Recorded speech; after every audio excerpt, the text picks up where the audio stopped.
সেই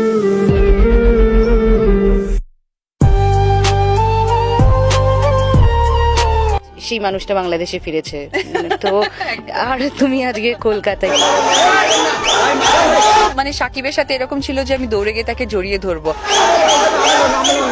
কেমন একটা শাই ফিল মনে হচ্ছে, কেমন করে একটা ছেলেকে জড়িয়ে ধরবো। শাকিব খানের দেশে ফেরা, একসাথে এয়ারপোর্টে দুজনের দেখা হওয়া এবং ছেলে আব্রাহাম খান জয়কে নিয়ে অপবিশ্বাস আরো কি বললেন, ভিডিওটি না টেনে শেষ পর্যন্ত দেখতে থাকুন। দীর্ঘ 9 মাস পর দেশে ফিরছেন শাকিব।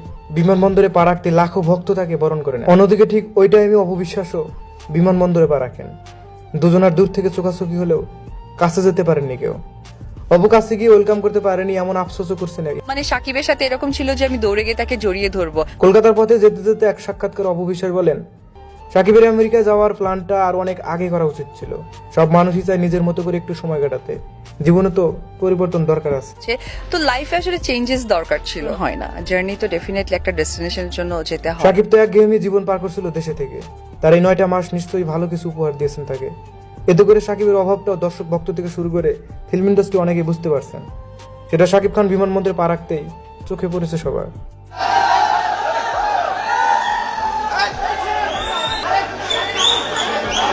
এরপর ছেলে আব্রাহাম খান জয়কে নিয়ে বলেন, আমার জীবনে আমার ছেলেই সব।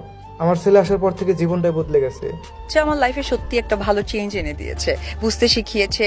একটা হয় না যে 8 বছর সাকিব আমার বিয়েটা গোপন রাখতে পারলেও ছেলেকে আর গোপন রাখতে পারছিলাম না। তো আমার ইম্পর্টেন্স ছিল যে যেহেতু আমরা আমাদের বিয়েটা হাইট ছিল, সেই জায়গা থেকে ইম্পর্টেন্স ছিল যে ওর পরিচয়টা। আমি শুধু মনে প্রাণে চাইতাম আমার ছেলেটা তার বাবার একটা পরিচয় পাক। আমার সন্তানটা ছেলে, ওর জন্য আমার অনেক বেশি ইম্পর্টেন্স, কারণ আমি চাই না যে ও কখনো কোনো জায়গায় ছোট হোক। বাবু আরো বলেন, ছেলেকে এখন নিশ্চিন্তে তার বাবার কাছে রেখে এসেছি 7 দিনের জন্য।